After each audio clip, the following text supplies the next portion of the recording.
Okay, thank you everyone. Good evening. Thank you all for coming. Let's see, let's continue with Master YongHua's chant instructions.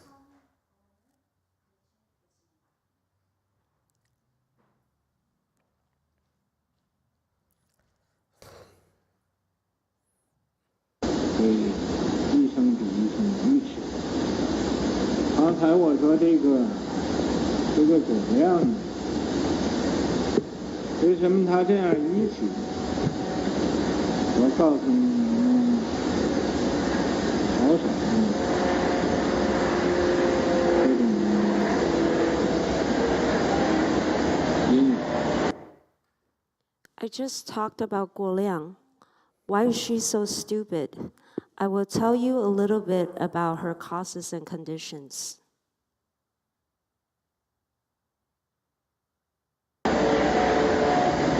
因为这个人呢，他前生是一个马。This person, because this person who was a horse in her previous life.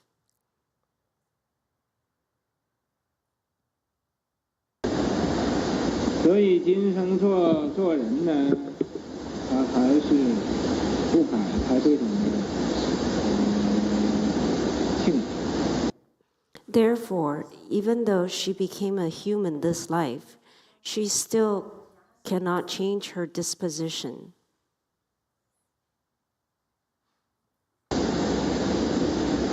本来他跟着我很久啊，我叫他一切的，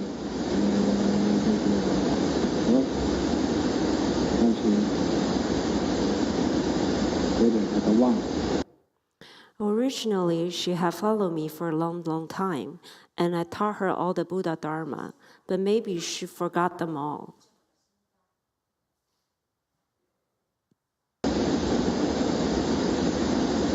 这个许世业障很重，所以他做的事情很艰难。 Because her karmic obstructions from her previous lives were very heavy, therefore many things she does are upside down.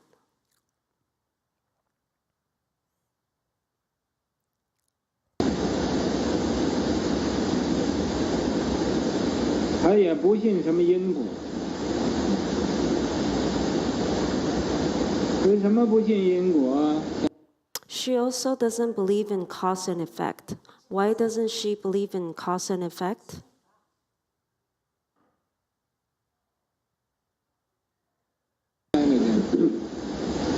凡是因果经上说的很。 It's stated clearly in the Buddha speaks the sutra on cause and effect in the 3 periods of time.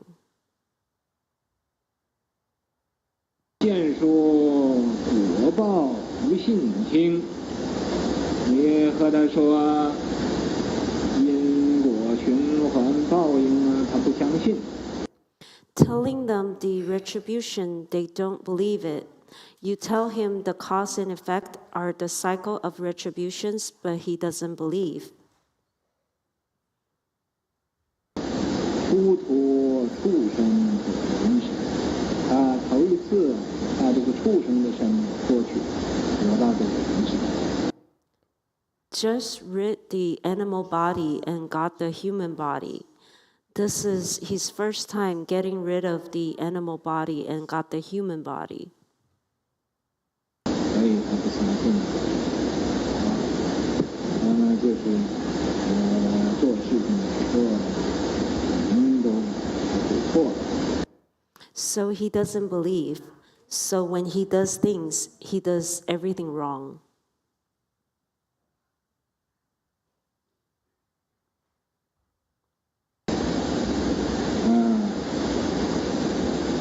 也不是他自己不愿意往对的做，就是他生不信，所以我对那个团体。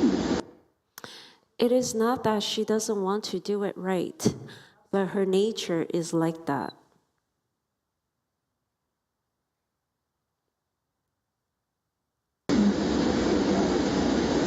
我现在不闹人喽，一切事情都是成住坏空。So I told Laity Tan, I don't scold people anymore. Everything has formation, dwelling, decay, and emptiness.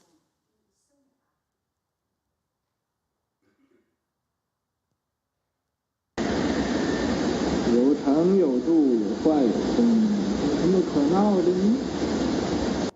It has formation, dwelling, decay, and emptiness. What is there to scold?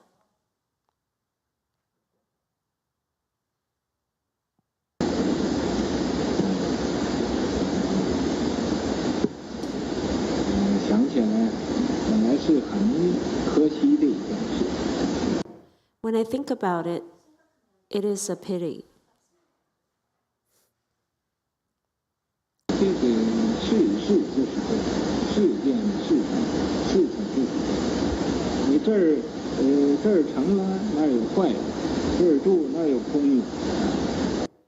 This world is just like this. The worldly matter, when you form here, over there will be decay. When you dwell here, over there will be empty.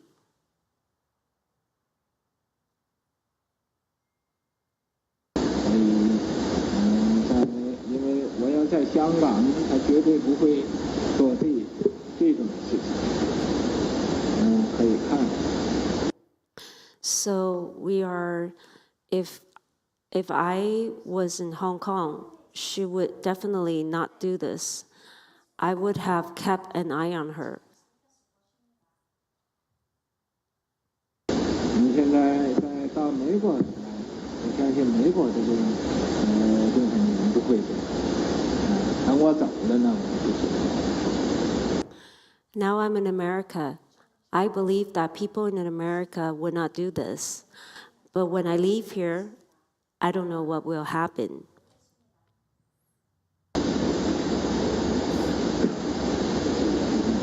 Then I asked the abbot this question about what that sutra, karmic retributions in the 3 periods.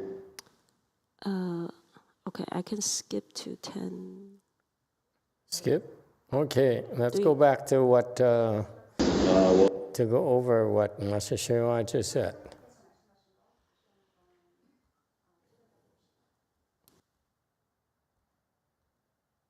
So we continue with the story of his disciple, Gu Liang, who was illiterate, and she gave away the sutras, his sets of sutras, to some sort of Hong Kong book distributors. Again, I have no clue as to why it's a problem. And he says this lady here, disciple of his, was that way because he was in an animal realm in a previous life, a horse in particular.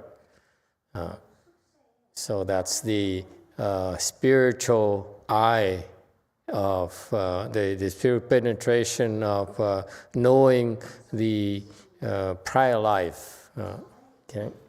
Su Ming Tung, the knowledge of previous lives. So, Master YongHua saw her as a horse.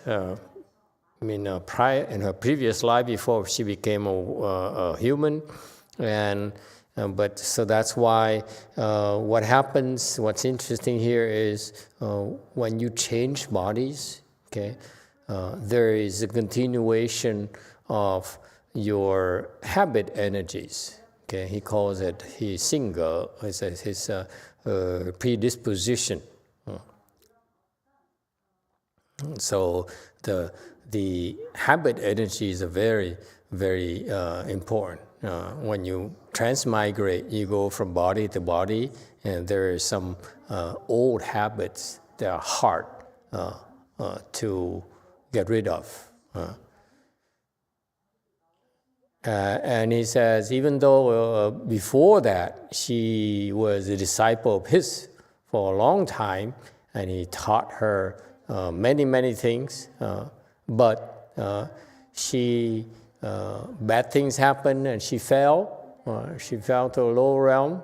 To go to animal realm is a problem when you go in the reincarnation. So this is typical of to all of us. We plan good causes, also bad causes, and it's not uncommon for us to go from a good state, a good body, to a bad body, and so that's the nature of revolving and the wheel reincarnation. Right now, you feel very comfortable, you feel great, and if you're not careful, most likely you'll fall to the lower realms. Okay, so she, even though she learned a lot from Master YongHua, if she followed him for a long time, meaning that she got to a pretty good level, if you will, but because she was in a prior life, a horse, all that accumulated, okay, over the past good causes, and that's why she's now struggling. So he calls it karmic obstructions, was very heavy, and therefore she still does a lot of things that are upside down, and they're really nonsensical. There's no talking to her. She just does nonsense things. From karmic obstructions. So that's why it's that's the nature of our existence. Some good seeds and bad seeds. Okay, and the karmic obstructions will have a way of stopping us from reaping our blessings. And what's very important is that clearly to him, and she does not really believe in cause and effect. Cause and effect is the main teaching in Buddhism. No one is above cause and effect. You ignore it, you plant the wrong causes, you will suffer.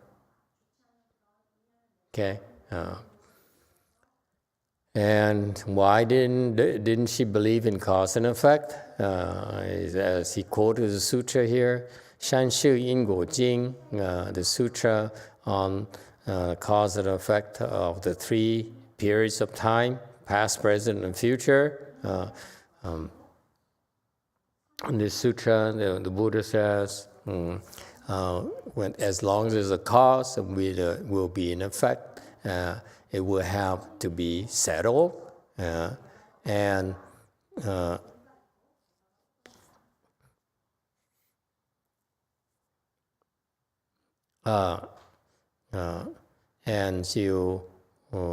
you tell her, even if you tell her about this cause and effect, you explain this to her directly, she would still not believe it. Okay, that's the nature of karmic obstructions. You may have good things, you may have a lot of blessings, but you did things to obstruct others in their cultivation, in their practices, in their reaping the benefits of your blessings. You yourself will be subject to those obstructions yourself, because so what happened is that she caused a lot of obstructions to others, okay, in terms of their spiritual practices and so forth. So now when he explained to her the cause and effects, she would not believe it. Go ahead, California fire.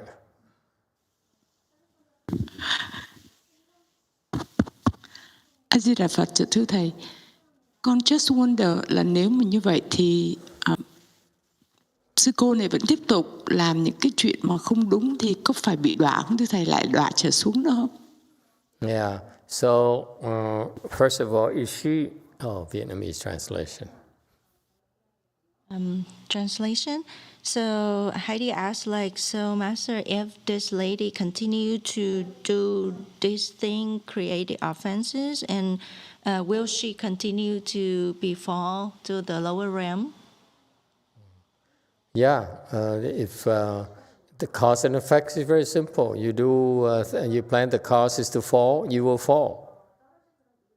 Okay, it's something you need to be afraid of, need to be aware of. People cannot see beyond their own mind, their own understanding. That's why they do upside down things. They don't believe that the things have consequences. Things we do have consequences. So the dangerous thing is that what happened is she obstructed others. And that's why now you explain to her, she will not believe you. She will not believe you at all. And that's very scary. Okay? You may have been a great cultivator for a long, long time, but you obstructed people in their practices, you will suffer these consequences. You will not be able to understand. You will not be able to practice, do the right things. And she fell, and then she just got rid of this animal body and got the human body. It means that typically, when you get a human body, when you get an animal body, you'll be there for a long, long time. Okay, that's why we should all be scared of falling to 3 lower realms. You go to the house, you stay in the house for a long, long time, and you have to suffer a lot of torture, lifetime after lifetime, okay? For a long, long time. If you think right now life is hell, it's nothing compared to the kind of torture you undergo when you fall to the hells. You should be afraid of it. You don't like pain and suffering, the hells is a lot worse. And then you go, once you escape from hell, this is the typical narrative. You escape from the hells, and then you graduate up to, so what happens, you fall to a certain hells, okay? And once you do your term in the hells, that particular hell, let's say the hell of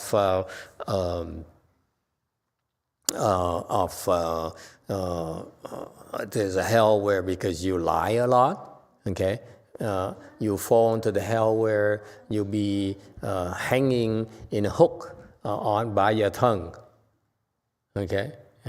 So that's a kind of torture. I'm being nice to you. There's a more gory types of hells, okay. So you lie to people, you go into this hell. This is a hook, okay, that you hang, and so you get tortured by that particular hell. And once you finish your term there, okay, then you go next to another hell, which is related to the offenses. Remember, every single offense we create has related. There is companion offense. Yes. Okay, so that's why I couldn't understand when I read it a long time ago. I said, wow, so it means that why do you go from hell to a neighboring hell, to the next hell, the next hell? It's because when we commit offenses, okay, of one kind, we also commit similar offenses as well. Does it make sense? So for example, you steal a pen, then from your office. And then pretty soon you steal an eraser from your office, and you steal a pencil from the office. Sounds familiar? I used to do that. We all do that, I think. We all did that. Sound familiar? So in the future, I will fall to the hells where I will pay for, stealing a pen from the office. Probably lose, have no fingers or something. Okay, so I can't grab pens anymore. I have to grab it with my mouth.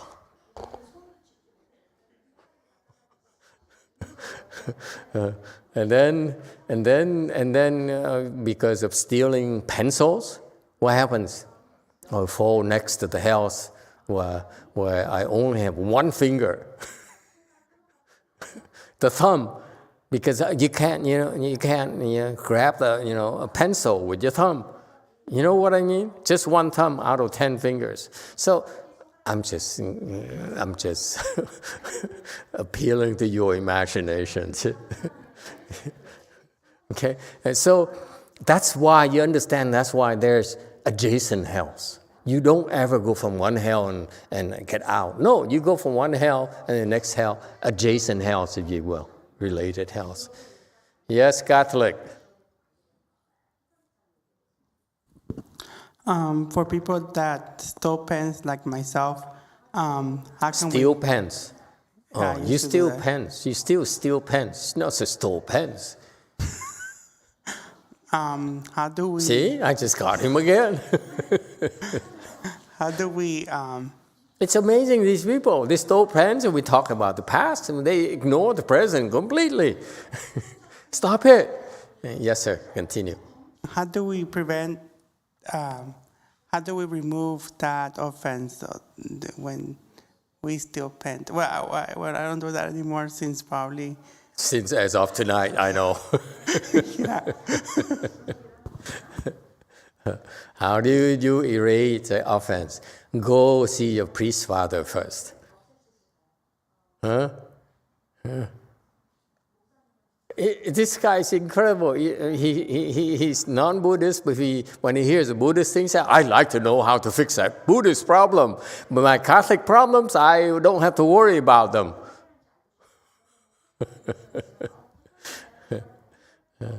There are lots of things. You have something called repentance in Buddhism. So you go, let's say, the typical thing for you non-Buddhist things to do is bowing the Buddhas, okay? Yeah.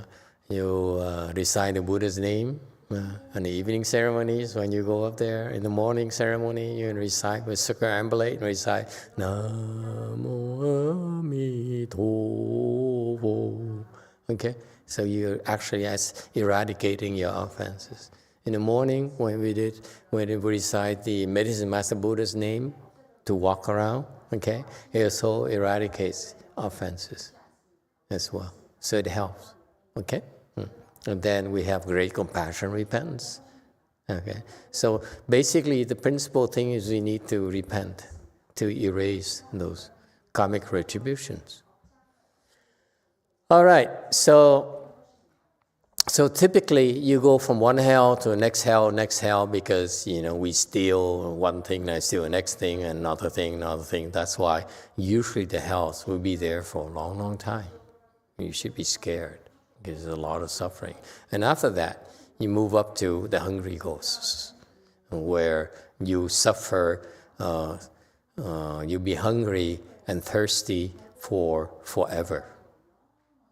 Okay. If you think that fasting for 9 days here at the temple is hard, it ain't nothing yet until you become a hungry ghost. It's like torture for how long? Millions of years. Millions. We're not talking about 9 days or 9 millions. We're talking 9 million, and 9 million, 9 millions.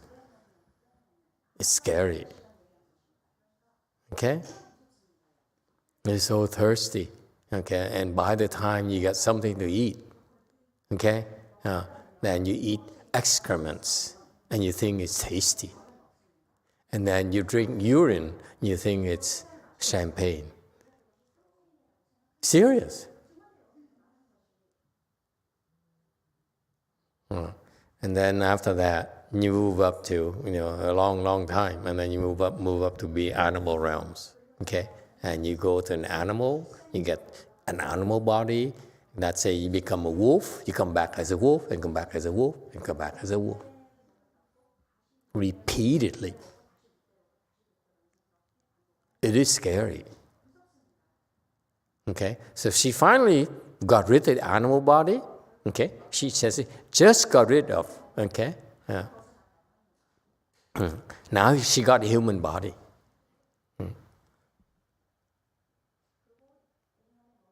And because of having had an animal body for many, many lifetimes, those habit energies accumulate over a long, long time.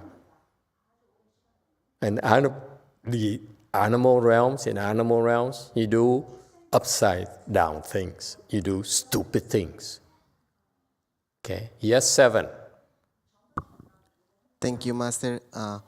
When you are reborn in the animal realm, is it always a different animal or is it always the same species? Usually the same species. Let's say you are a mule, you are a beast of burden, okay? You're a mule, you stay a mule and maybe become a similar kind of beast of burden, okay? All right. So because it's habit energies, yes, Korea. There's a question. It's from Ipyong. Master, does fasting help with a long sit? That's number 1 question, but I have another questions after that with another person. Okay. Does fasting help with the long sit? You mean during the fasting, it probably won't help your long sit. But in a long haul, fasting will help with your long sits. Okay? Fasting, especially Dharma, have to be careful. Fasting, again, I remind you that when you fast, it should be under supervision. Okay? It's a very dangerous practice. Don't do it casually. Be very conservative. I build up gradually. Hey, Malcolm, how's San Francisco? Okay. So be very careful. The fasting thing here in our temple is done under supervision. Don't take chances. It's rather a dangerous thing to do.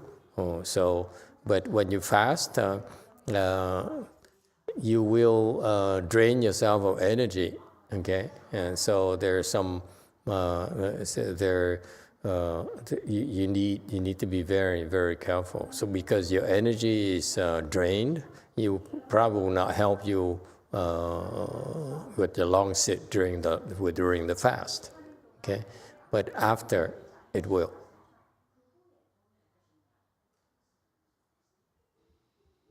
Yes. Oh, there's a second question.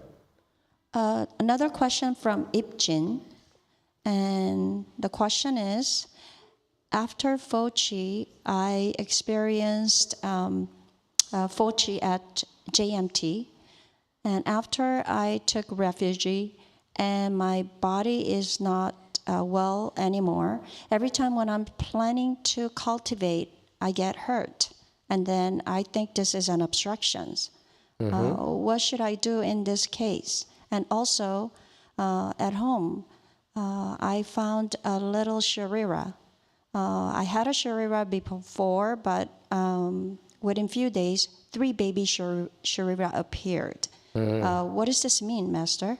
It's a very auspicious thing to be able to find shariras at your homes. So you've been creating good blessings.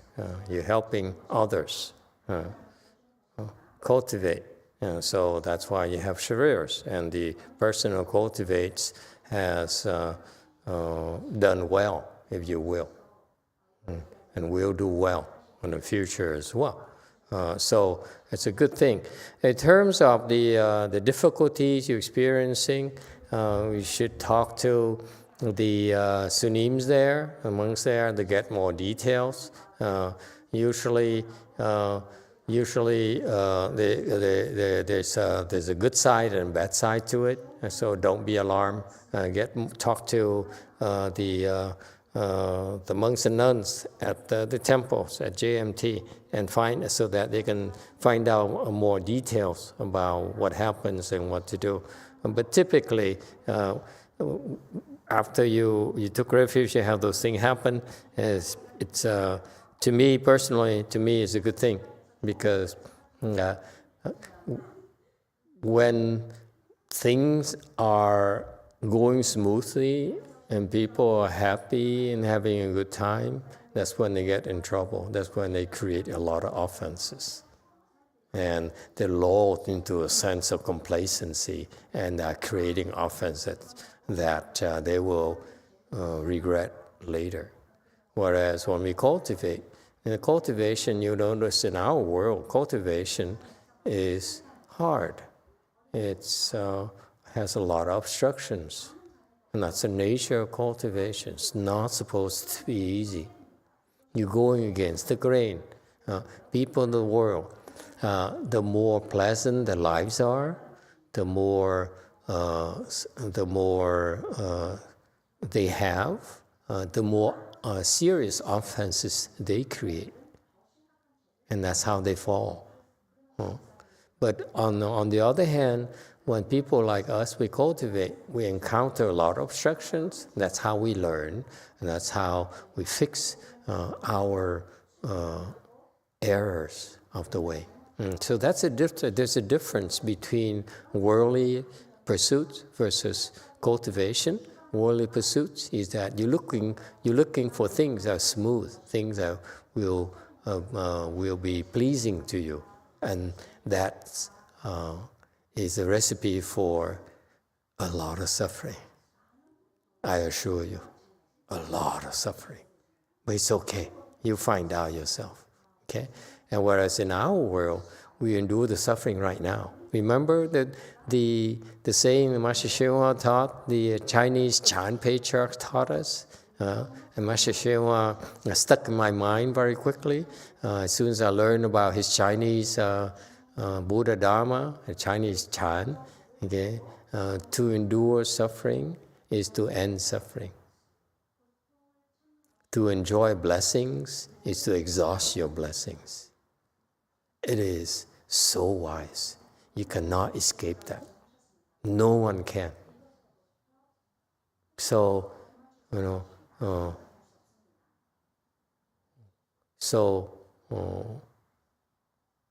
the idea of cultivation is to manage your deficit. Anyone taught you like that before? Okay. Meaning that you create more blessings, okay, than you are in using your blessings.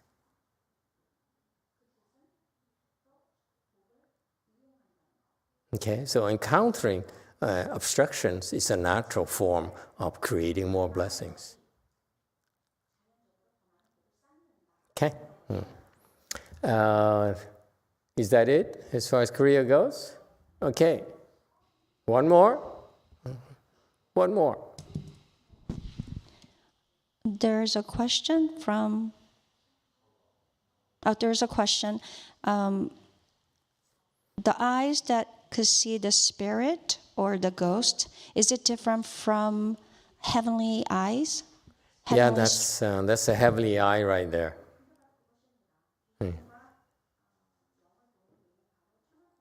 You don't have to worry about it. We all have the heavenly eye, and it's going to open, and when it opens, it will open. Okay. Yeah. Okay, 9.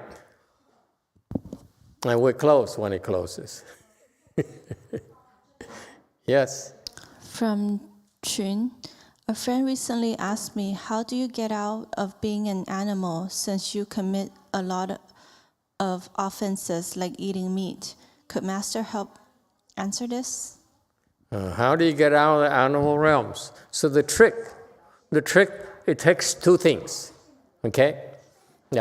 Number 1, you have to plan you have an escape plan. You know you're in trouble. You know eventually you get in trouble, so you need to have an escape plan. Okay, number 1. Number 2, you have to learn to stop adding to retribution and erasing those offenses. Okay, so the escape plan is that in the Buddhism, we teach you all these things. The Buddha taught us all these things in order to remind us that there's an escape plan. There is a 49-day period during your life, at the end of your life, where you can get help, or you can, and furthermore, you can plan blessings right now to be reborn to the Western Bliss Pure Land. Okay, that's what I call. That's what we Buddhists call horizontal escape. Get out this wheel here, because you keep on spinning and spinning. As long as you're there, you cannot get out. Okay, so attractive. The wheel is so attractive that it's so alluring. All the pleasures, all the self-indulgences are so attractive that that's why we've been stuck in this wheel for lifetime after lifetime after lifetime. We like it too much to try to get out. The amazing thing is that, especially when you have a human realm or you go to the heavens, okay, you are enjoying, all you remember is you're enjoying all the good times. And you quickly, as soon as you fall to a lower realm, you suffer a lot, you endure the torture, all the suffering. As soon as you get out, every time you get a new body, you forget about it.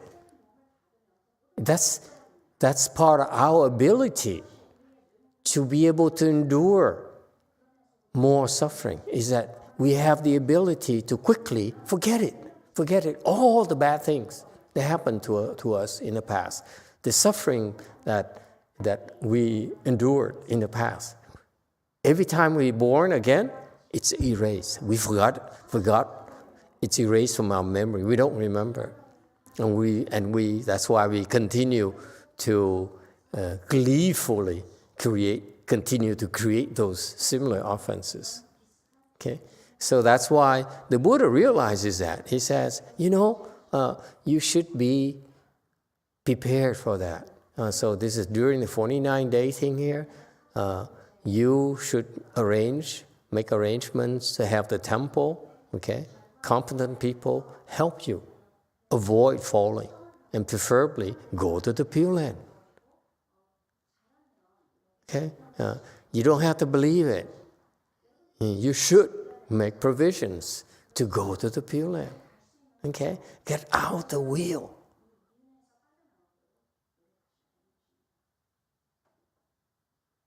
The fun you're experiencing, okay, is actually the seeds. The more fun you experience is actually the seed for a lot of suffering. A lot of suffering. It's fascinating. Tell it to smart people. Tell it to educated people. Say, hey, I figured out how to make myself happy, and you're telling me it's actually suffering? People won't listen. That's how scary it is. There's no arguing with them. Okay? And so that's why make provisions to get out just in case. Get yourself some insurance just in case. So that's why our Pure Land Dharma door is so important. They're not going to believe you. They have so much money. They have so much fun right now. How can you tell them it's suffering?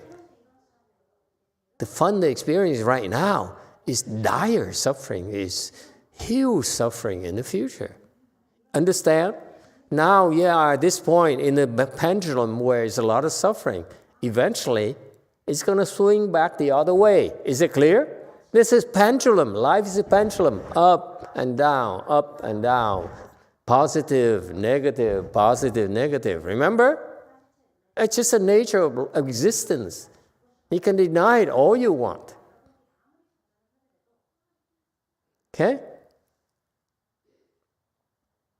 So you need to make provisions to escape from this wheel. It's very important. Get out of the wheel. Go to the Pure Land. That's the best place possible. That's the easiest way possible for you to get out. Okay? Now you're aware of it. Take it very seriously, because it's not that easy to get out. Your habit energy is so strong to tell you to get out. You are fighting it. You're struggling with that concept. Listen, We don't know anything about what happens after death, do we? I mean, worldly people. They say, oh, this big void here, this big darkness, this big unknown here. That's why I'm scared of it. We're telling you, don't be scared of it. It's an opportunity for you to be happy. Okay? So that's the thing. Take it seriously. The Buddhas, we have the wisdom. The Buddhas knows our condition. He says, you guys are unwilling to get out. There's no talking to you. So, I let you suffer until... Better yet, get some help, some good help. Don't take chances with your lives. Okay? And number 2, while you still are at it, try to repent. Do repentances. Okay? Bow the Buddhas and all those things. Where you go, you do dharmas, you do practices that will actually help you erase those seeds of misfortune, the seeds of suffering for you. Suffering, future suffering, exists in all of us, okay, me included, in the form of seeds. When those seeds mature, we endure suffering, endure obstructions. When the good seeds mature, we enjoy the good things in life. It's just good and bad. That's the nature of it. Okay, it's normal. If there's good right now, there will be bad in the future. If you are cultivating, there's bad right now, there'll be good in the future. Okay, that's how it is. The pendulum. Don't ever forget about that. It's always 2 sides to the equation, 2 sides to the story. Okay? Don't listen to one person's story and say, oh, that's it. Okay? No, you have to listen to the other side as well. And remember, there's always the opposites. You are enjoying it right now, you will suffer. For sure. Okay? No 2 ways about it. But these people, they don't believe it. There's not much you can do. So number 2, try to do repentances. Bow to Buddha's name. Okay, recite Buddha's name. Bow to the Buddhas. Go to repentances. This is why in the Asian Buddhism, there's lots of repentances. There tons of repentances. Dharmas that people come and attend ceremonies. 10,000 Buddha repentance, water repentance, water, air, and land repentances. Okay. Where you repent for the offenses created in water, land, and air. Okay, we'll bind you to those places. Okay, okay, Conk.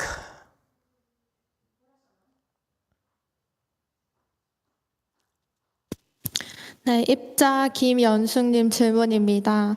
한국 큰 스님이 오시는 행사인데 바쁘시고 대중이 많은 자리이며 법문이 아니고 질문 문답 시간이 없는 자리에 가서 얼굴을 뵙고 인사만 하는 것이 재수행이나 진전에 도움이 될까요?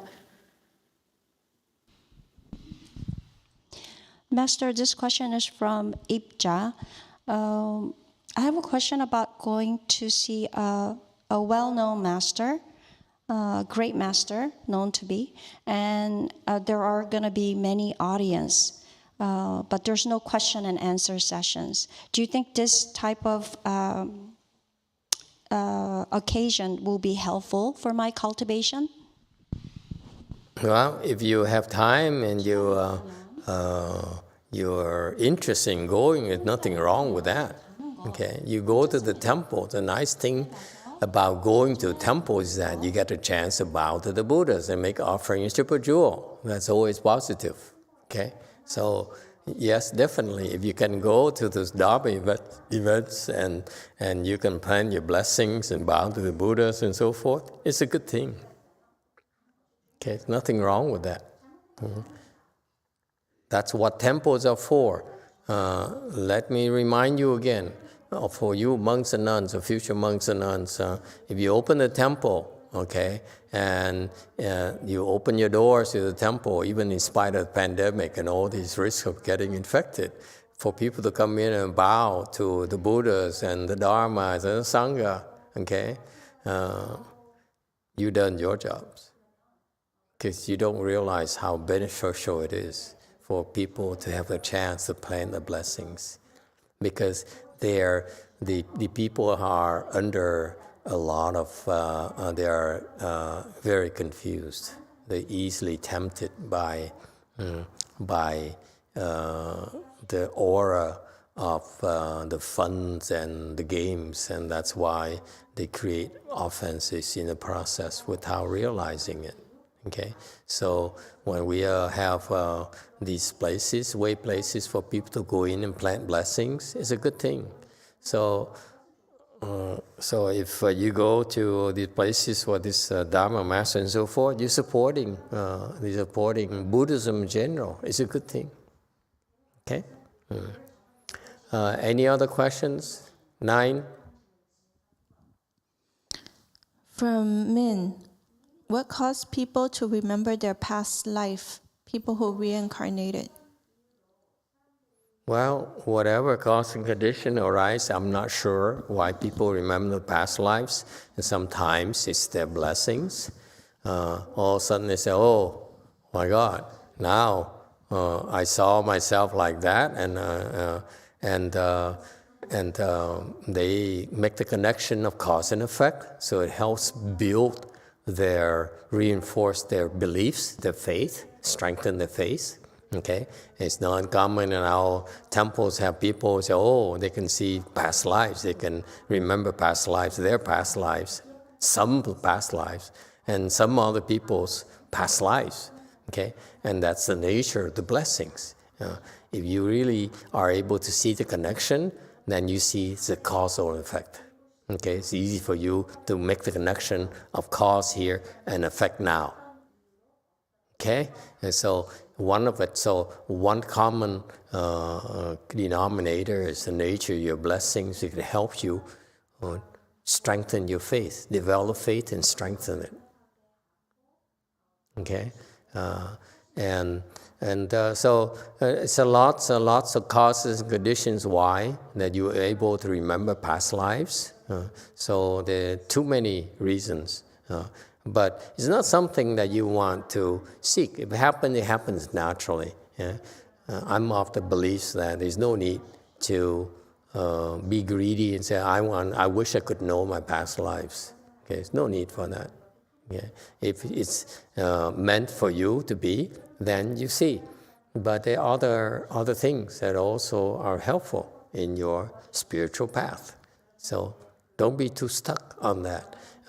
The Asians, they are a little bit stuck on these spiritual penetrations. I can see ghosts and see spirits. I can see past lives and so forth. And it's really, so how does seeing help? The main thing is being able to do the right things so that you progress and you transcend your own limitations and open your wisdom. Yes, 9. From Vicky, Master, if we are able to experience bliss from our cultivation, will that happiness eventually become suffering? If you're not careful, yeah. For example, when you enter samadhi, you will experience bliss, the kind of joy that is very nice. It is, in some cases, a lot better than sensual pleasures. At least they're very attractive alternative to sensual pleasures. Why do you think that we left-home people or people who practice so seriously, why are we doing it? Because we experience this kind of joy, this kind of bliss that make it worthwhile for us, honestly. Okay, the joy is nice, the bliss is nice, and that's why we look at it and say, okay, in exchange for this bliss here, I can forego of some sensual pleasures. It makes it a lot easier for us to do it. Okay, So, you there's some good things about it, but also the only major problem is that don't be stuck on the bliss you experience. It's a natural part of cultivation. Okay, let me give you a clue. If you're stuck on the bliss, you say, I meditate, I feel so peaceful, I feel so joyful, like most of the people who teach meditation out there are selling meditation, you know, like that's what Malcolm would sell to his father, his mother. Hey, you meditate, and then you experience this joy here, and you know, it's real nice.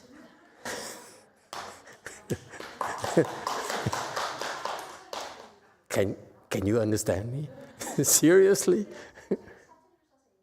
Never mind. Okay, so this is what the typical people, the non-Buddhist teachers, and I call them non-Buddhist because not the mainstream Buddhist teachers. Mainstream Buddhist teachers never sell you on how wonderful it is, because when you sell them how wonderful it is, people will be stuck.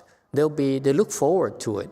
And if you look forward to it, if you look for this bliss here, the experience in your meditation, you will not make progress anymore. It will come naturally. There's no need for you to look for it.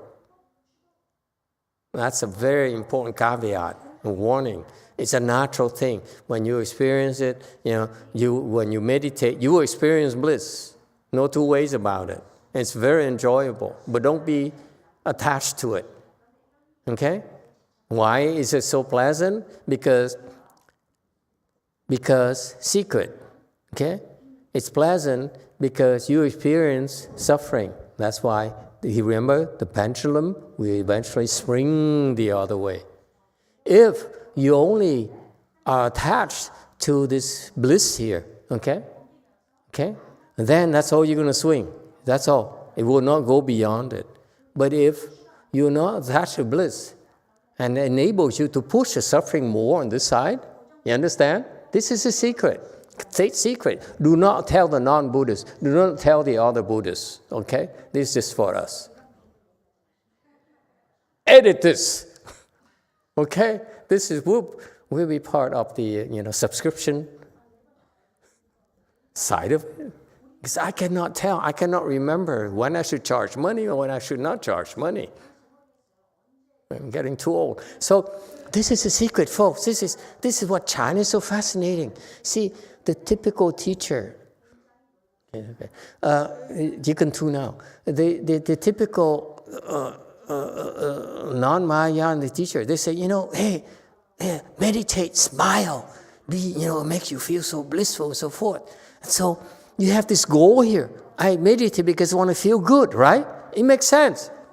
Just like it's a worldly Dharma. It's just no different from a person going to a bar and say, hey, get me a drink, because they know that the kind of joy they're going to experience. Yes? It's no different. If you meditate, you have to say, okay, I meditate because I look forward to this joy here. Okay?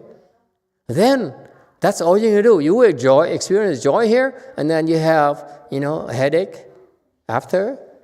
Okay? Proportionate to the kind of joy you experience from a drink or from your meditation. Okay? There's a suffering involved. Your wife who yells at you, things like that. You say, what are you doing? Sitting here like an idiot. Are you a man or what? You believe everything you talk? See? So because you look at this level here, okay, the swing, the suffering is also only it's only goes so much. However, if we tell you not to look at this, look forward to this joy and bliss here, if you're not looking forward to here, this is what happened. The secret, we make you experience more pain and suffering on this side.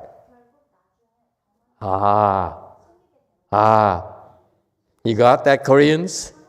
You got that, huh? Beloved disciples? You understand now? Because if you're not attached to this joy here you experience through meditation, The other teachers say smile, and so forth, because they sell you about this. That's why you're so attached to it. I will feel good, okay? So that when we ask, along with this good feeling here, at your current level, you must also be willing to experience the wing. Rainy days and sunny days, remember?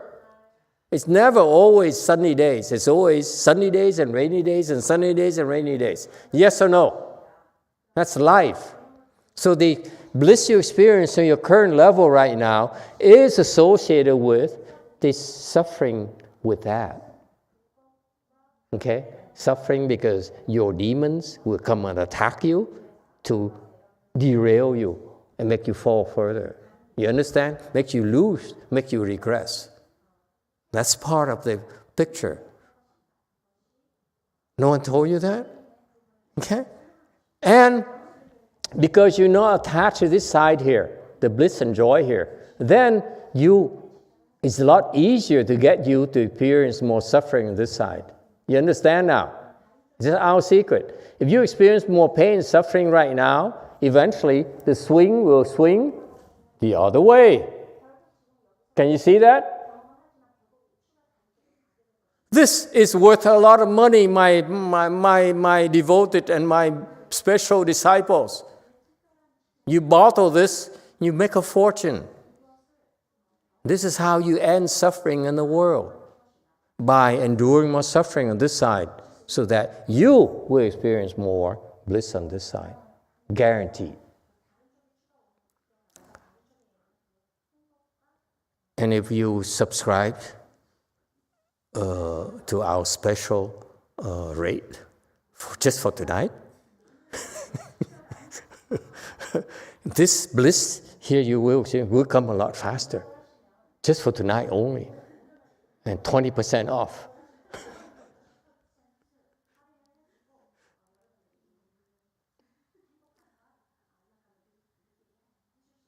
Yes, go ahead, 7. Master, does way place mean the same thing as Buddha's temple, or is it different? Because sometimes I see it spelled W-A-Y, and then what about Way Mountain Temple? It's spelled W-E-I. Does it mean the same thing? No. W-E-I is better than W-A-Y.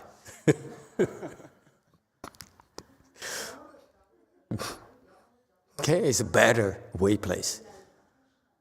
That's why we spell it differently. There's way place and a way place. 9, you still have a question, 9, or are we done? From Chris. Don't look so unhappy. You're supposed to be unhappy here. That's why you experience happiness, more happiness next time.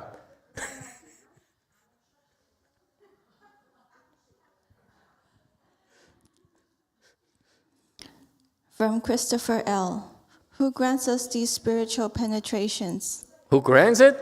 Are these gifts bestowed onto us by the Buddhas, Bodhisattvas, or are they just merely a byproduct of our spiritual cultivation? They're byproducts, but if you subscribe to our thing, we can help unlock them a lot quicker. Anyone else? Tonight has been a good night so far.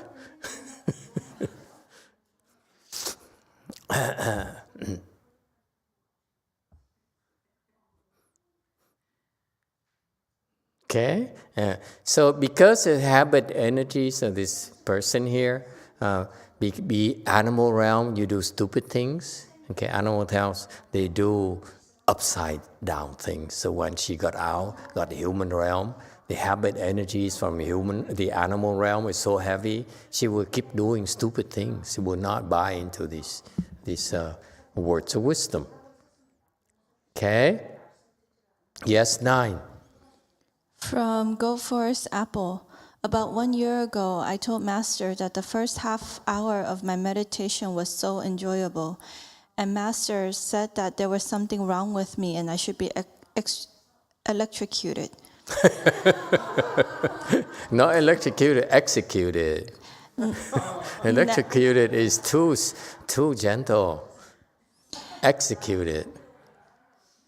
Now, every time I cross my legs, from the first second, I feel pain.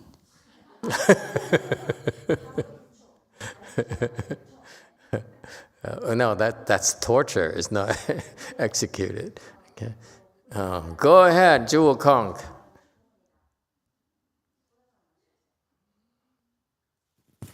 This is a question from Ipjong Kim Hwangya, Lao's friend. She found a Jogye Order temple. It takes 5 minutes from her house because from her house to Jokong, it takes 1 hour driving, and driving drains out her energy, so she needs to rest more than 3 hours. So rather than coming to JC, she wants to attend that Jogye Order's lunchtime ceremony. 4시에 물 천수경? 천수경? 1,000 Henzenai Sutra reciting. So as master's disciple, is it good for her practice or is it forbidden? It's not verboten. Oh, you guys don't speak Espanol. Or is it something other language? Oh, German. Verboten. You Koreans don't watch German shows. Huh? No? No German shows? No affinity with German?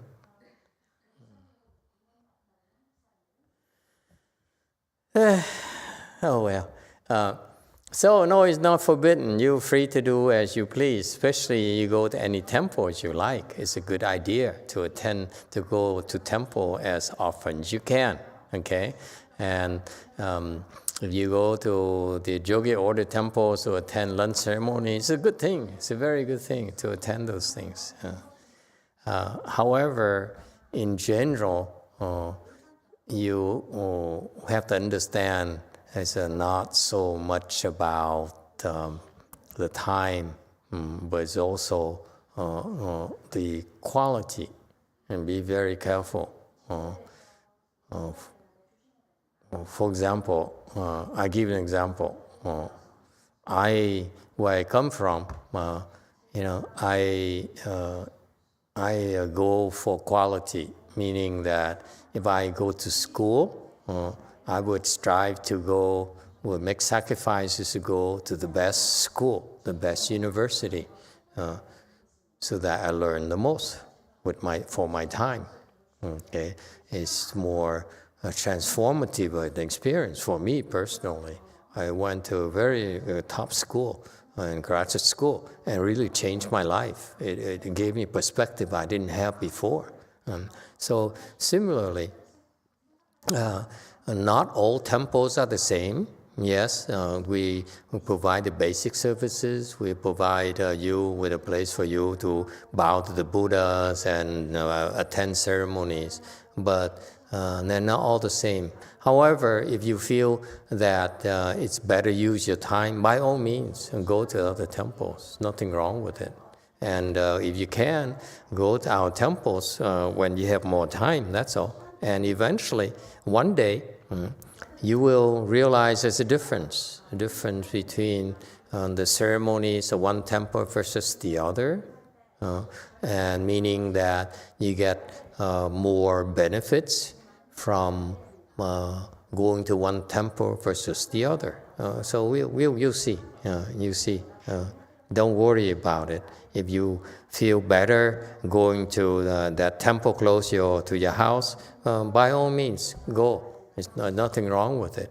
And when you have more time, try to go to our temples, because eventually you see a difference. Okay? Don't worry. If we are very easygoing, you are encouraged to attend temples, you want to go to churches, have no problems with that either. Okay? Whatever you want to do in your spiritual pursuit, it's a good thing. Okay? We embrace them all.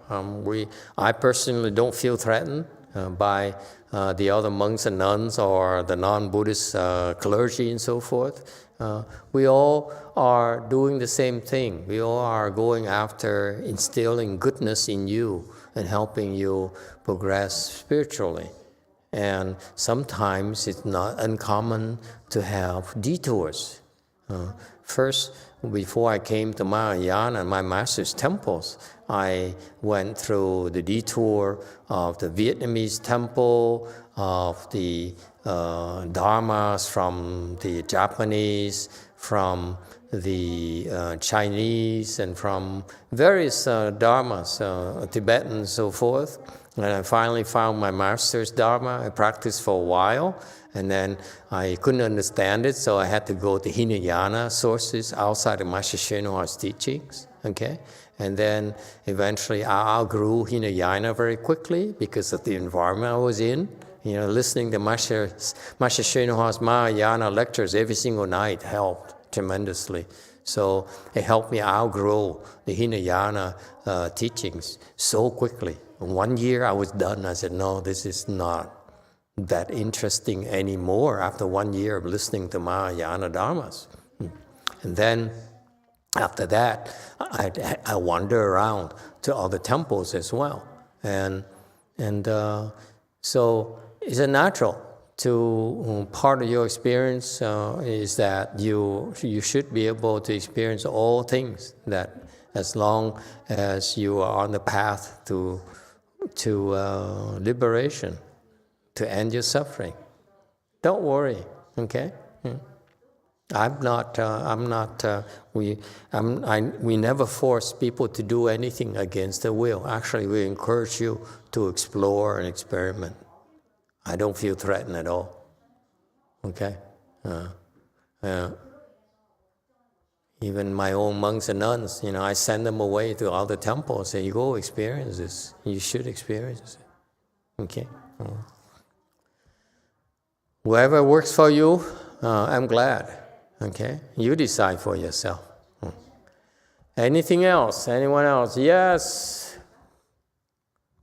There's a question from Korea. This Yes. is from Park Sun-hee, and she asked, when I listen to the Dharma talk, my heart is palpitating. Okay. And thank you. Okay.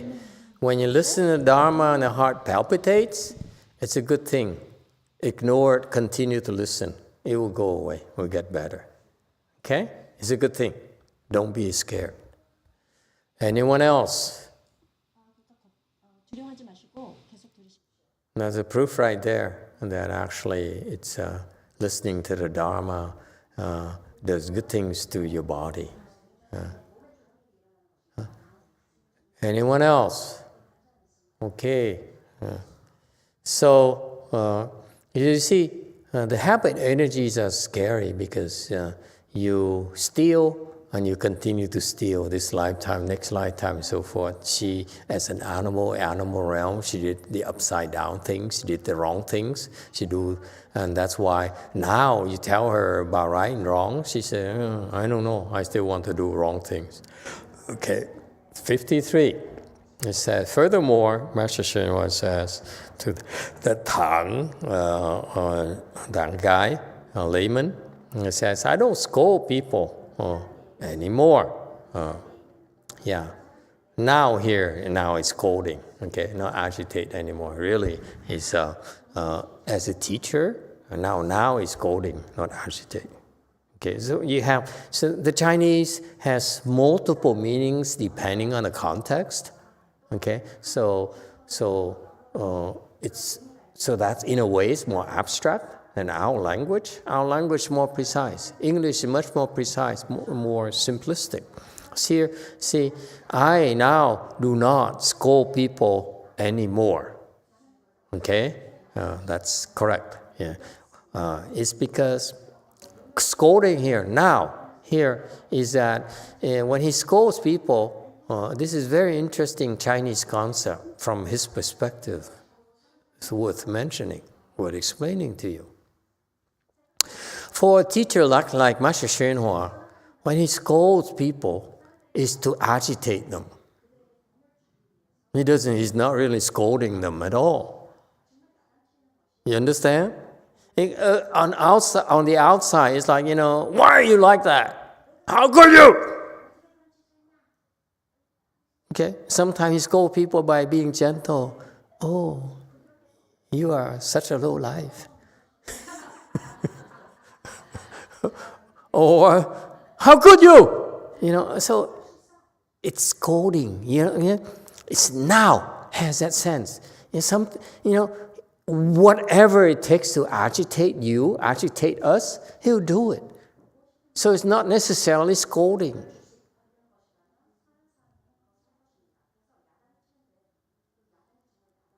Okay? So, for example, for some people we like to eat, oh, wouldn't you like to have some burgers after this? Huh? Some juicy burgers and fries? Huh? You know what I mean? That's scolding. Okay? Yeah. And so, the now here is agitate people. Okay? But in the form of scolding. Because for these people here, because remember the context here is that this stupid woman here is making mistakes and doing all the wrong things, so I have to scold her. Okay? But in general, he says, I don't agitate people anymore because I find it not necessary, not useful anymore to agitate people here in the U.S. They're so agitated already. We agitate them too much. You look bad, Yes, 9. From Plato Shi, Emitofuo Master, I'd like to ask that I have 1 hour every morning to cross my legs. Can I listen to the morning ceremony? Absolutely. Cross your legs and listen to the morning ceremony, not listen, but chant along. It helps to chant along. All right? Very good. More? Yes. From Christopher L. There are people like the Cartesians who seem to have unlimited blessings. Based on Master's pendulum theory, their blessings will end, but yet they seem to get richer every day. How does one amass such blessings without cultivating? Well, who? Kardashians? I heard courtesans. Sorry. I'm sorry if I offended any of you. Okay. I'm not here to scold people anymore.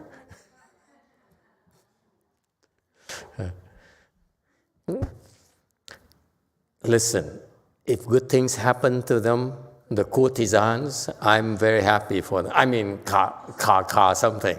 Okay? I'm happy for them. I'm not jealous at all. Okay? If they more good things happen to them, perfect. Okay?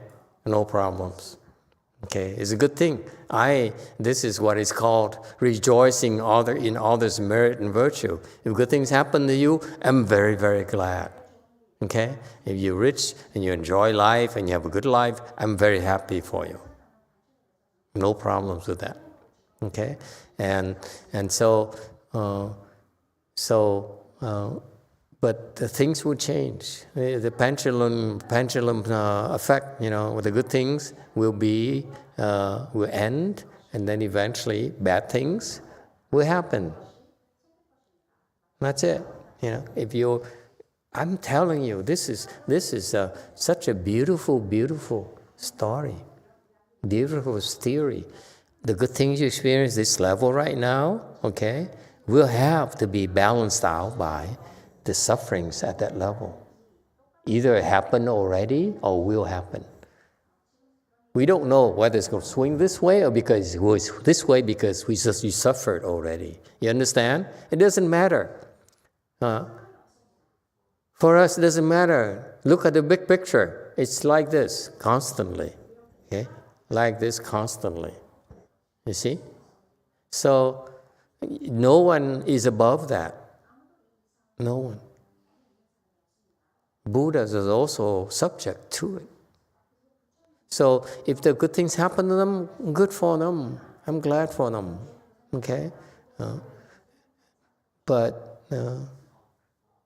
it's always the flip side of things. That's all. There's no point in saying, oh, why is only good things happen to them and bad thing happens to me only. It doesn't work like that. It's always up and down, back and forth, back and forth, back and forth. Okay? That's the nature of revolving in the wheel. It's back and forth, back and forth. Okay? It's best to get out. You go, get out. Okay? You may have the good life right now, enjoying life right now, but you're going to suffer, whereas you find a way to get out. Okay, go to the Pure Land. You never suffer again. That's a big picture. Doesn't matter. Don't be so short-sighted. How come I only see this time slot, time period where you only see good things, or you see, oh, how come I only see suffering right now? Okay, it's too short-sighted. You need to take a look at the big picture. Anyone else? Yes. This is a question from Hannah. I have a question. It's about ego. Why I'm different from others? I'm special, and this is yes, good. You are. Are you my disciple?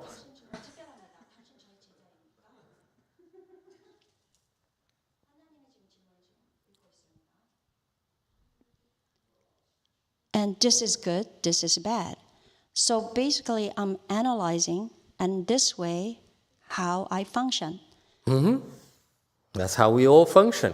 Every time I do this, I feel guilty. And then I said it's my fault.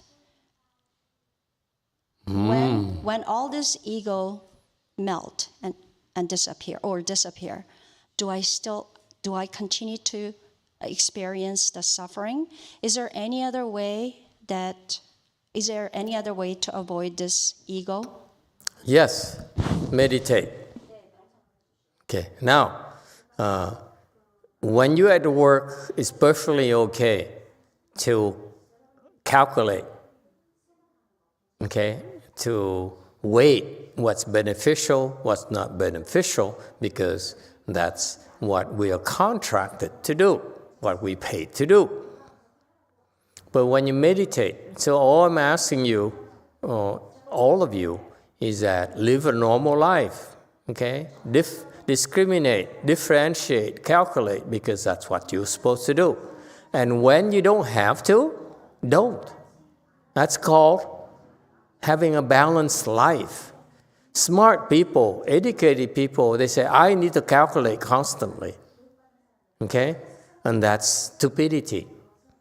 There's a middle way where you will calculate, you will differentiate, you will discriminate when you're supposed to in your normal daily life. You paid to do it, okay? Or it is time for you to do that. But you also need to make time where you stop doing that. That's all we're teaching you. We're teaching you that. I'm teaching you that. And the Chinese say, don't discriminate. And I say, but I discriminate. What are you talking about? How can you tell me not to discriminate when I have to make decisions that affects hundreds of people, affects millions of money on this project, $100 million in other project? I have to discriminate. What are you talking about? So, no. It's what is meant is that when you cultivate, when you meditate, when you do the morning ceremonies, and when you do ceremonies, and you come to the temple, you don't discriminate. You don't say, oh, this takes too long for me to get there, okay? Or, oh, it's okay for you to discriminate right now. Eventually, you find out that you don't need to discriminate, okay? That's how you get more out of it, by not discriminating. If you go to the temple, you don't discriminate, how long it takes or how inconvenient it is, because that's part of the effort. The more you put into it, the more you get out of it. Okay? And so, but anyway, you discriminate, that's okay too. When you cultivate, though, you should stop all discrimination. That's how I'm teaching you. Discriminate all you want. get a better job, get a better wife. I mean, get a better husband. Get a better deal. Understandable. Okay, we're supposed to. Okay, that's called contributing. That's called human progress. Okay, but for you to escape spiritually, you have to stop discriminating when you are engaged in your spiritual practices. That's all. Okay, during that time, stop complaining, stop saying it hurts, stop, say, why am I doing this? It doesn't make sense to me, and so forth. Why do I have to suffer? I having fun here. Why I have to suffer more in order to have more? What kind of nonsense is that? And then I have it's really worth it for me to suffer more, higher levels, so I can have more, enjoyable. Would that be worth it or not? Do I need to compromise where I'm at right now, my level of joy and pleasure, and so forth? It's just too much discrimination, okay? Cut it out. When you do spiritual practices, stop discriminating while you're doing it, that's all. It's that simple. Put on a different hat, okay? And then that's the first step. Second step is now once you understand that, when you have real wisdom, that's when you're able to even discriminate even less at work, less at home, because you have the wisdom to know that by less discriminating, by discriminating less, by less discrimination, by discriminating less, actually you get more out of your self, of your thinking mind. Believe it or not. That's how fascinating it is, I find. Okay? So one step at a time. Just focus on dropping everything right now when you are doing spiritual thing. It doesn't matter. You endure it, you endure it, you endure it. Understand? You endure. Take all the crap. Okay? Because this will swing the other way. Don't be alarmed by the suffering that you are experiencing during the spiritual practice. It will swing the other way. And you'll like it, I assure you, than before. That's all. It's that simple. That's the secret. Today, we have to monetize this. I'm telling you, I'm serious. This is such a information that the Chinese never reveal, the Chan master never reveal. But you guys are so weak nowadays, we don't reveal it to you. Why am I doing this? Why do I have to suffer? It's too much suffering. I'm going back to Catholicism. So he says, anyone? Any other questions? Okay, so I don't scold people anymore. Okay, he says, I don't need to make people suffer. I don't need to make people feel bad. He decided, no, now here I'm the U.S., okay, basically the Americans are weak. In Hong Kong, they can take abuse. In Korea, they can take abuse. In the U.S., in China, and so forth, they can take abuse. But here in the U.S., people rebel. They balk at being abused, being scolded, making you lose face. Sounds familiar?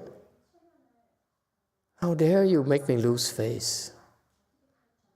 I am so pleasant, such a beautiful and special person. How dare you make me lose face? Huh?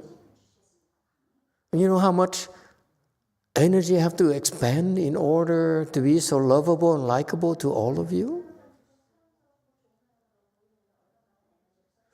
You don't realize, I finally grew up, accepted the fact that eventually one day I have to become magnanimous and so beautiful and so generous and so detached from you. For you to show you how blissful it could be. Instead of agitating you and scolding you. I think that's the path Master Shua is talking about. Okay?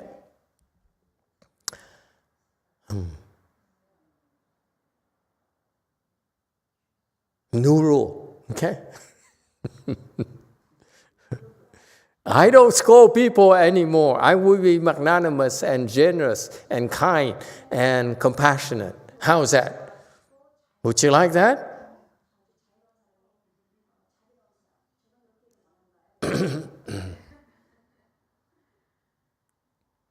Yes, to my son. Thank you, Master. Daddy?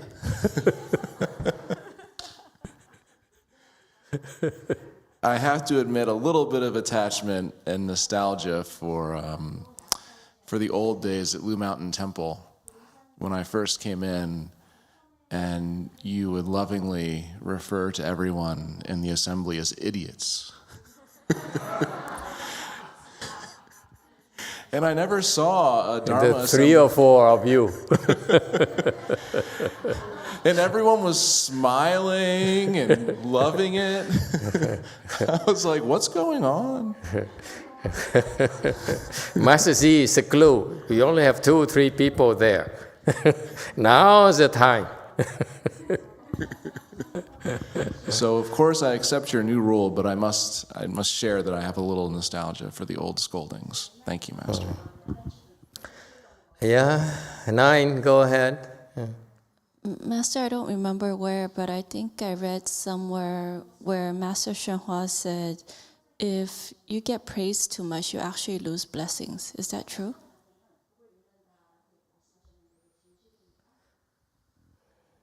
Yeah. But it's okay. You're special. What the heck? Yes, Sarah. This question is from Jumi. What? Jumi is there? All this time she's been quiet?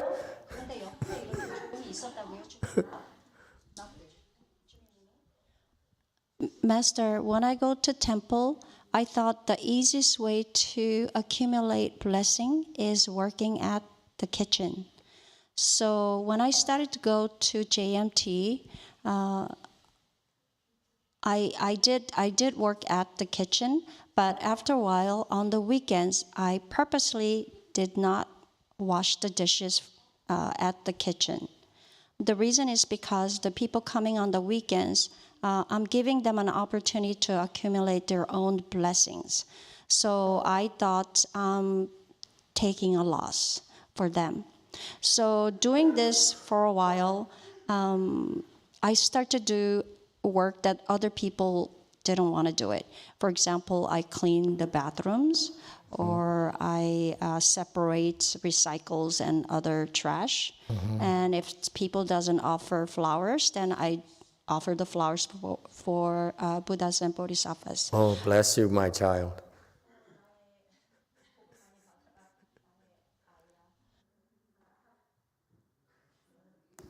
I have a question. You do? The problem is, I have been doing this way, and then my work, how much I did the work, is actually decreased. And then, however, Master Z give me food and then offer me, and then come and eat. And so he offered me all these things to me. So because of that, I started having more afflictions. And in my situation, what should I do? Master Z, answer her.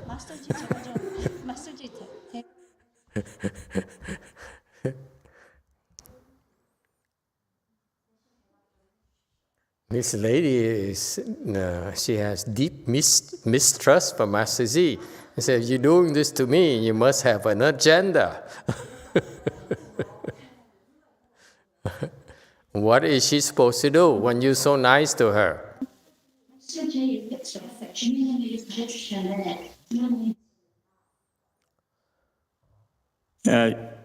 Yes, Master. I just want her to be part of the assembly with other people. That's all. Stop being nice to her. That's what she's saying. He says, can't you be mean to me?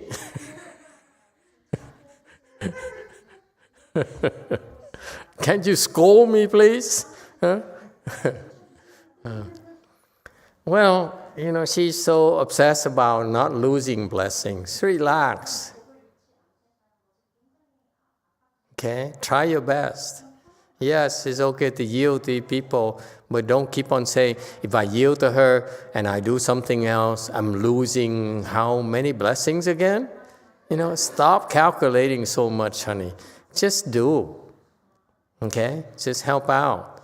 Sometimes part of accruing blessing is to take a loss in and creating fewer blessings so that others can create more blessings than you, so that you sink and then they ascend.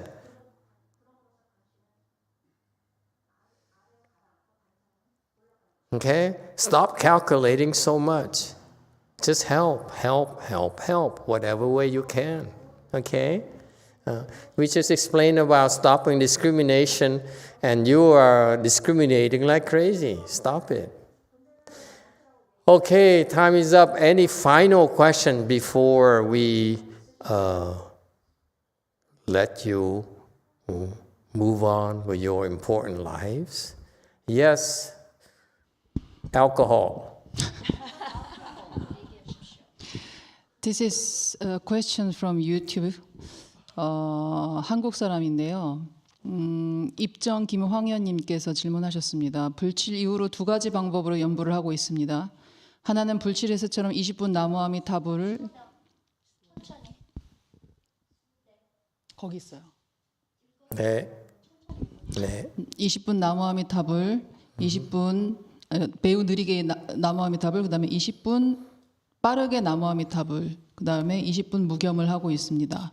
그런데 무겸에서 연불이 끊기는 느낌이 들어서 나무아미타불과 아미타불만 번갈아 하고 싶은 마음이 듭니다. 조언을 부탁드립니다. 또 이와 별도로 천주로 매우 빠르게 6번에서 9번 아미타불을 하고 있는데요. 한 번에 8분 정도 걸립니다. 이 방법을 하느니 불칠에서 하는 방식으로 하는 것이 나을까요? 라는 질문입니다.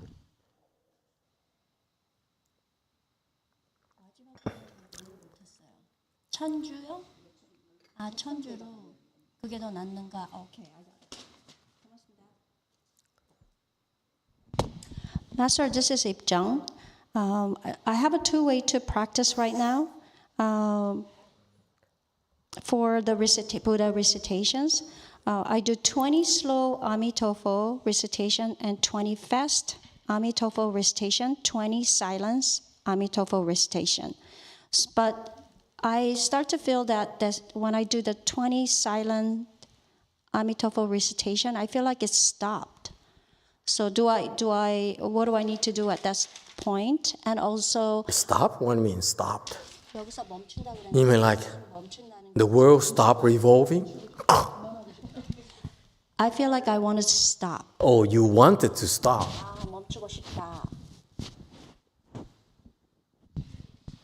And also, I use 1,000 bees to do the recitation. Should I do that, or should I just follow the Fochi method?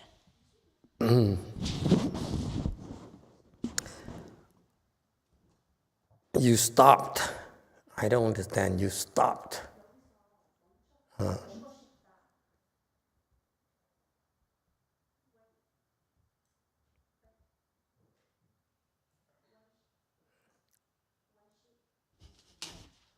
When she does 20, after she does fast Emitofuo, slow Emitofuo and fast Emitofuo recitation, she does 20 silence Emitofuo recitation, and she suddenly feels like she wants to stop.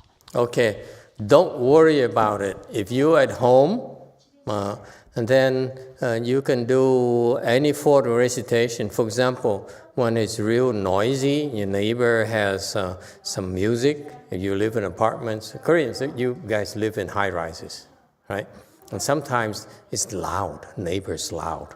So instead of getting afflicted, you learn that you can recite the Buddha's name. Amitofuo, you recite loud enough, then however slow or fast doesn't matter. You recite, you make sound so that you can hear yourself instead of being obstructed by outside noises.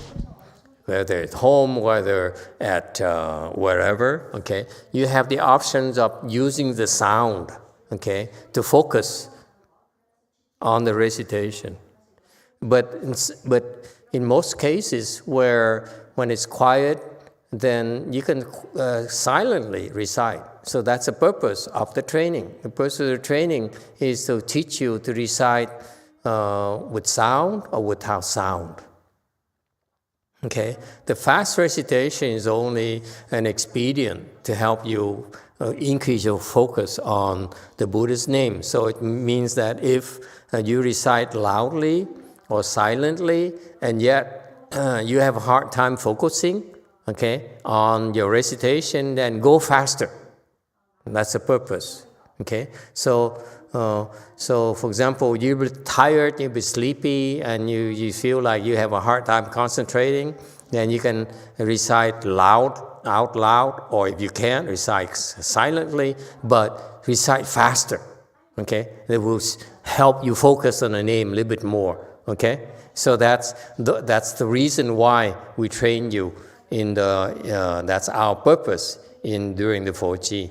To train you different ways of recitation depending on the conditions. You're supposed to learn to use the skills, apply them depending on the circumstances. Again, when it's loud, you can recite loud to only use your own sound, to concentrate your own sound instead of, and thereby become less distracted by outside sounds. But if that's not a problem, you can conserve your energy by reciting silently, okay? So that's the purpose. The skill you're learning. And then when you go to the 4G, the reason of the 4G, attending the 4G or the recitation is that you with other people, so that other people, when they recite at their level or higher than you, okay, you will enable you to recite better than your normal self. So that's how you improve a lot quicker when you're at the 4G or you're at the temple. Okay? I used to go to my master's temples, and I would, at the times, I would pick where I would sit during the Chanchi, because I would choose to sit next to the people who are better than I was. Okay, so we have a row where the people who can sit long, and those are the people who tend to be better. Okay, and then so that's why you go to places like that, to take advantage of all those people's skills that are higher than you. Okay. And so, in our temples, you were assured that you find someone better than you at the way place, at our way places, at our Dharma assembly events, so that you will benefit from their higher level concentration, their high level generational blessings, which you get a share of it as well. So those are invisible benefits you get out of that we make sure that you get out of it. Okay, and so that's what it is. You should understand how to use the method we train you. Did I answer all the questions? Yes? Master, she clarified what that means, that stop. She said, when I said stop, that means that the sound stops, that kind of feeling. It's not like I don't want to do the recitation, just sounds stop. No, you listen. When you do silent recitation, you listen to the sound in your mind, not the physical sound anymore, but your mind has a sound that you can hear. And eventually, you get to the point where you don't hear the sound anymore. You only the mind recites Emitofuo, Amitabul, Amitabul. There's no more sound. That's a natural thing as well. Okay? So, you experience all those. Anything else? Did I answer all her questions? Did I leave out anything?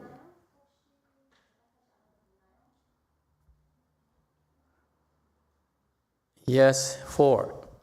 Master, so, I'm fasting, but today I have to go pick up my daughters from school. And so I was full of energy. And then after 2-3 hours that I'm there at home, I felt like getting out of there, just come back to the temple. I said, oh, I'm gonna start losing my energy. And so yeah, today I just felt like more tired. I haven't feel that tired since I started fasting. So what should I do? What should you do? Well, when you go home, of course, it will drain your energy because you're higher level than your family members. That's why you will naturally have to lose energy to replenish theirs. That's a natural thing. Nothing you can do about it. You're not at the level where you can be taught how to stop it. There's no need to stop it. I'm of the belief that if we have more to share, share. Don't be so stingy, okay? It costs us nothing. So share freely, okay? That's our invisible gifts, that's our donations that people don't realize. That when people near us, they are energized, they get a lot of help, okay? That's what we do. So when you go home, of course, you'll be trained, okay? And that, then when you realize that, then either recharge yourself or run away, like go back to the temple, excuse me, and then you'll be recharged because at the temple, you'll be next to people who are now giving it to you instead of taking it from you, okay? That's how it is. You go give it to people and then you be smart, you go to another place, we take from others. That's normal. But also part of the fasting dharma, the part of the fasting practice, is you're supposed to be drained in energy. Okay? I would avoid going home when possible. When you go home, do it quickly and then get out because you are in an uncontrolled environment. Okay? That there's a lot of things to you that's too difficult to deal with. Come back to the temple where in this environment, all you do is a lot safer environment where you have some protection and some help, okay, so that you are able to do the fasting safely. That's our primary concern, okay? Safety. Make sure that you're okay. Yes, you will be tired, you'll be drained, but that's part of the fasting dharma. Okay, well, time is up. Thank you, everyone, and we'll see you tomorrow night.